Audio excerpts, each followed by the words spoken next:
Okay, we're talking about chainsaw sharpening, or also the brush cutter wheels that have chainsaw chain on them. Same concept. First off, we should talk about what's going on here. And we have a cutting edge that's right here. This is the cutting edge. There's a slight angle, so it appears that there's a taper to this. That's because this material angles and goes back away from the cutting edge, which should poke out the highest. This is what is called a raker. The purpose of the raker is so that each tooth doesn't cut too much. The reason why you don't want the raker to, why you don't want this to just cut as much as it can, is because you might not have the horsepower for it. So this has a little bit to do with what your sawing device is. If you have lots of horsepower, like the guys racing with saws, a lot of times they'll just get rid of these rakers. But for most people that aren't used to having the control, don't have the horsepower, you want to leave some of a raker here. But if you come in here and you sharpen this back halfway, it's dropped down far enough so that your raker is keeping that tooth from cutting at all. So it does no good. It won't cut, because as you've dropped down, it needs to have this ground down a little bit. Now there's fancy gauges that you use. You can put on here. They normally don't apply to these. They apply more to the chainsaw chain. Again, back on the chainsaw chain, we have our cutting edge. You can see that it goes away at an angle. And you can also see how this one here, the outer edge, is a chisel, as opposed to the other tooth that we were looking at that was rounded on the corner. It really doesn't make any difference what the shape of it is for what we're doing. We're just cutting trash with it. We're cutting brush, we're cutting trees that we want to fall down. We're not trying to do chainsaw art even. We're just trying to make things cut. But it's the same thing again with this raker. A raker gauge, if you want to get a real close, accurate raker setting, which is not what I do at all. I'm talking about quick, grinding something so you can get back to work using your chainsaw, using your brush cutter. They have a gauge that sets across two teeth, and then between those two it gives an average and lets you grind off your raker. Now that is good if your teeth are all the same. This is one of the big complaints that I've got with having your chainsaw taken in to sharpen it. You'll notice 3 to maybe 4 times and your chain is used up, totally gone. Because what happens in a professional sharpener is they want to show you that they're doing a good job, so they do it precision, more like you would for a table saw or something that you want to cut nice clean wood. So what they'll do, whatever tooth is the shortest, they'll grind them all back to match that shortest one. We're just cutting garbage, we're cutting trees, we want things to fall over. We don't really care if it's good or not. At the same time, if I was running a shop, I had to charge money for doing this, I'd want them all to look pretty, because the customer's going to complain if they don't, because you're paying them. So what we're doing, and I like the little air cutoff tools is what I use. You can use most anything. Why I like the air cutoff tool is because it's air, which has lots of power, and you can get in here. And a lot of people will get really fancy about talking about what the proper radius to match your chain for your file that you file it with, or a little carbide burr that you turn around on a special little holder. And all of that is fine if you want to always match the factory tooth. Doesn't really matter. The factory tooth is made this way for what was convenient for them to stamp it out and make a cutting edge on it. It really was not about what is the absolute best tooth. Now, when you do grind this, you want to grind it with your sparks going away from the cutting edge so that you keep from building up excessive heat and an extra burr that will break off and make an ugly spot there. I say ugly, actually a serrated edge instead of a sharp edge. So when we're doing this edge, we'll be going that way. When we do the opposite edge, we'll go... I get it wrong again. Yeah. What am I thinking? No, this is right. Yeah, we go like this. And you can do it in a multitude of different ways. And what you're looking for to sharpen this, you want to get rid of, see how that's got a spot there that's smushed? That smushed part, when you come up to something to cut it, instead of cutting it and shearing it, it's pushing it away before it can get to the cutting edge. It takes more pressure. It doesn't cut well. This chainsaw is not terribly dull, but it is. It has some little owies to it. I'll show you some real bad ones. Yeah, it's not terrible. It'll just take a quick cleanup on the chainsaw.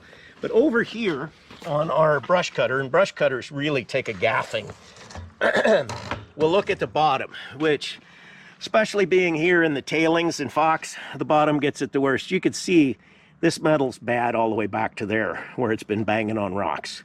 So that one, not going to be a whole lot of a tooth left by the time it can cut. This one needs to come back to there. And you can't really, it's not just this, this wood will glue on here, but the wood that glued on kind of is at the same place. You can see where that again is the nice shiny metal that has relief already built into it. This stuff here all needs to go away. And we don't need to make them all go away the same, because we really don't care how pretty of a cut we get on our brush. We just want the brush to go away. So since we're going back in here halfway on this tooth, and I don't get a lot of life out of these cutters, I'll sharpen them a couple of times. It will also throw them out of balance. You'll have a little bit more vibration, but again, we're cutting brush. I don't care. We'll cut a bunch off the rakers. And we could, again, use a gauge or something, but I'm not gonna. I'm just gonna go in and do what feels good to me.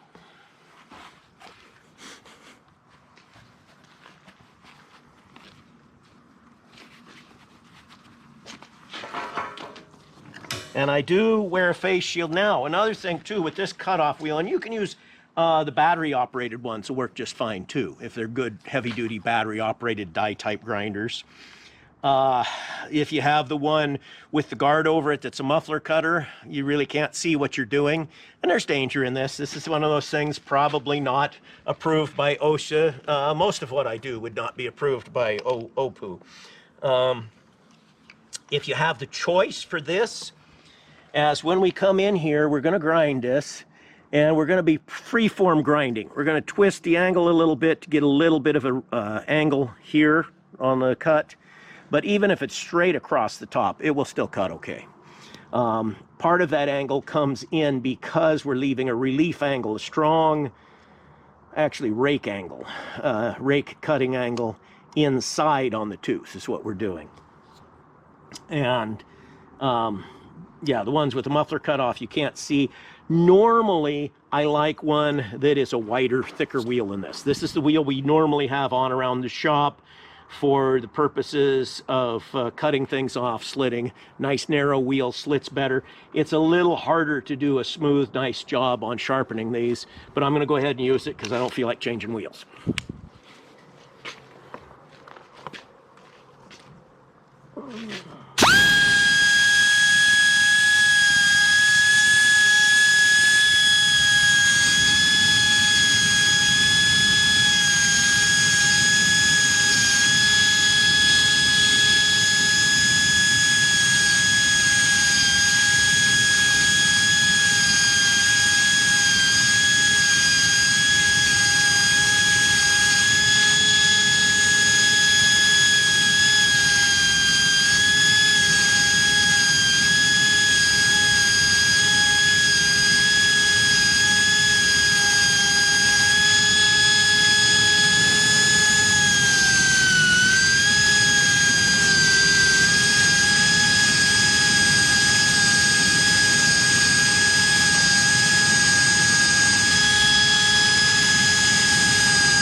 That was noisy. And you saw how a lot of the times I was taking a slice and cutting in. That's not the best technique. Reason I was doing that is this wheel is just kind of glitchy. A wider wheel, I think if we continue on with this, I will go to a wider wheel. This sucks too much. Doesn't really matter for demonstrating it. I guess we should change the wheel and demonstrate some of that though too. So let's just go ahead and spend all of 5 minutes or less to go get the tool. Okay, so now I got wider wheel on. This one's a 16th inch wide instead of a 32nd. And I have earplugs in this time too. And we even clamped our stuff down a little bit more solid. So lots of ways we could brace to the blade in crossbar, lots of different things. Whatever works good for you is being comfortable.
So while I was grinding the rakers, I went ahead and ground the ones for the other side too.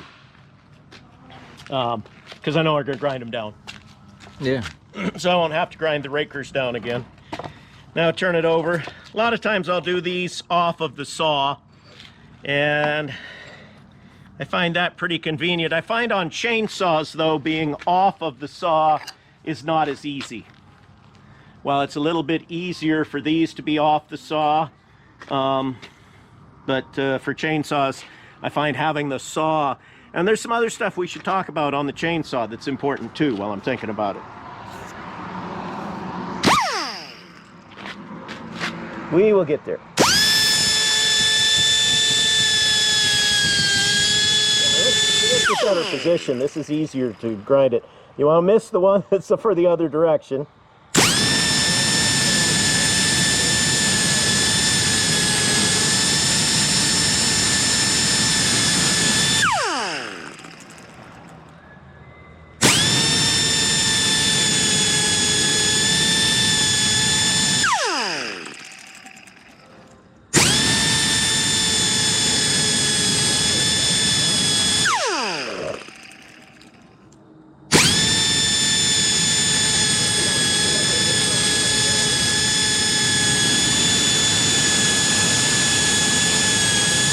Leave it a little bit dull versus using up more of the blade. Now this is where it's the worst. Like I was saying, where that one was hammered was on the corner, but the corner's not quite as important. It's right on the front. See how this one here is really worn right out here? That'll make a big difference in how it does or doesn't cut.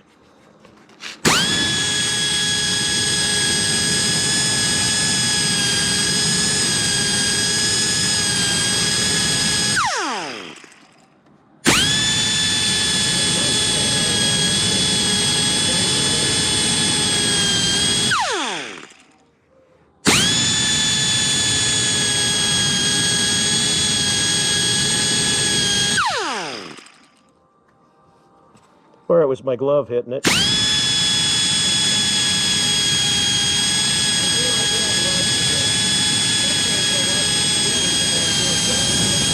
And grinding and dangerous stuff, sometimes I want to feel But with this, it's just too many sharp things, and I'd rather have the gloves, so if I miss a little bit, it hits the glove before it hits me.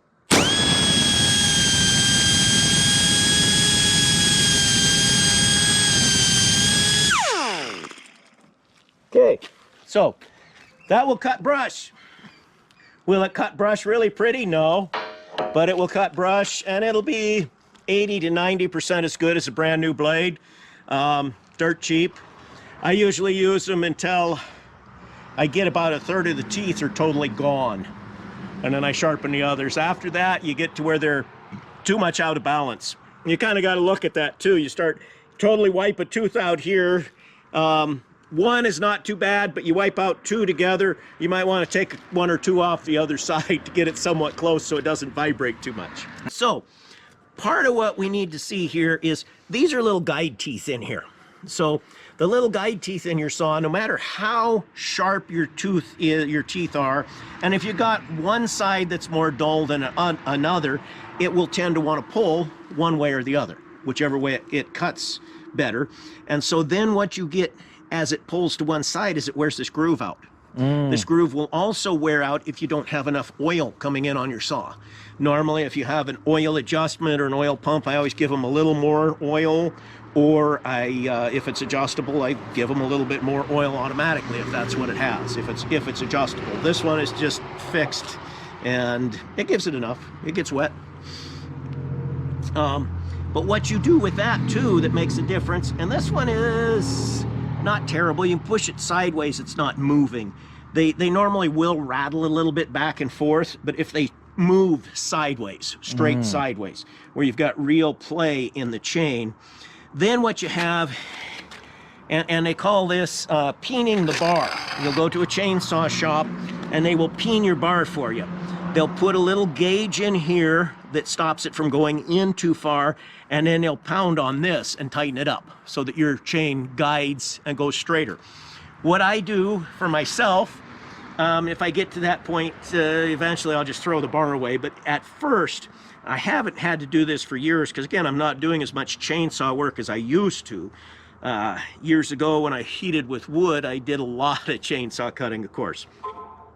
But what I would do is I would take, and I forget how much smaller or bigger than this, I think I went like maybe 2/1000 thicker, but I made just a little shim that would go in here in place of the guides.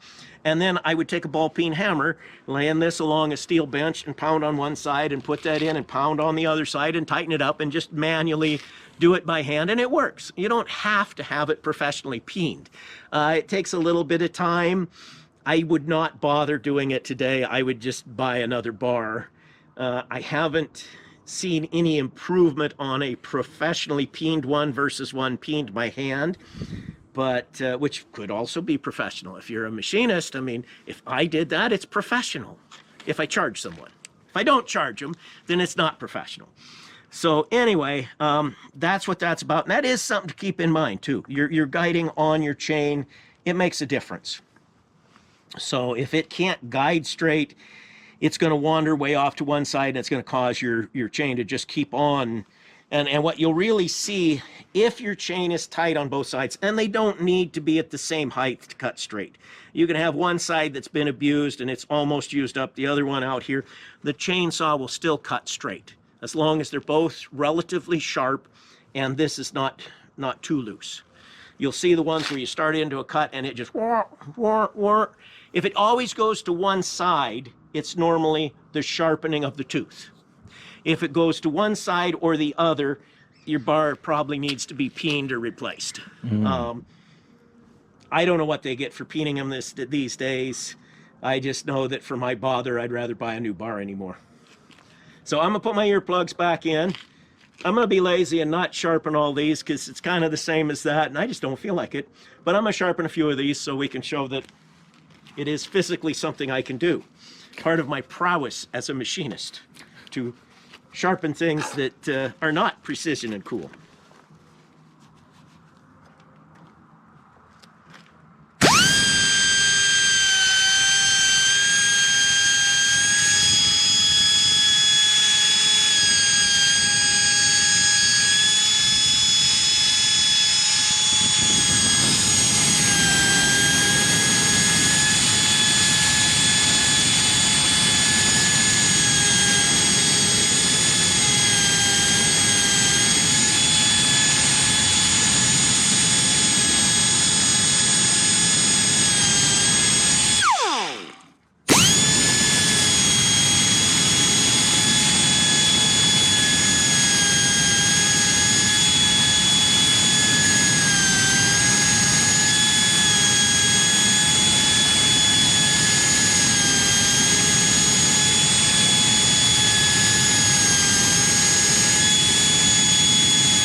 when we go to do the other side, make life easier, I guess we'll probably go ahead and just do this. We just turn the saw over.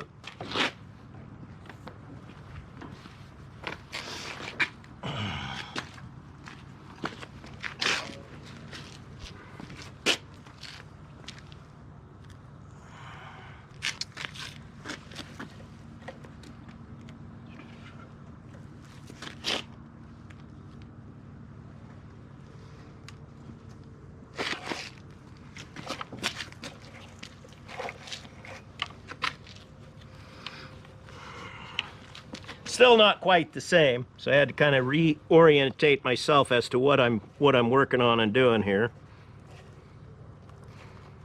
And yes, I have sharpened this some before too, so you can't. This one I sharpened before, so you can see that that's one of the teeth I did not touch yet here, but it's been ground before and been out working cutting wood, as opposed to a factory one, which would have more of a consistent curve to it. Like I say, for mine, I don't really care. I just want to cut wood.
That last one there, I resharpened it a little bit because I did a crappy job when I hit it the first time.